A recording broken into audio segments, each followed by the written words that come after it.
आतांची पिणका कोणाक म्हूण हांवें सोर करची. मोंद्यानार बसून रावलोल्या भुरग्याच्या केला पोंगडाक सारकी ती आपआपल्या पोंगडाच्या वांगडाक ती अशी उलो करता.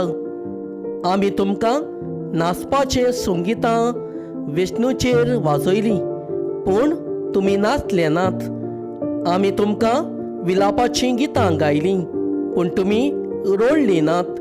तर जुवांव जेवण तशेंच पिवोन चाकी नासतना आयलो आनी लोक म्हणटा ताजेर देंवचार बसला. मनशाचो पूत खावन पिवन आयलो आनी लोक म्हणटा हो आसा पोटयो आनी बेबदो दोन वस्तुराचो आनी पातक्याचो इश्ट. तरी देवाची जाणवायेची कामां तिका साक्षी दिता.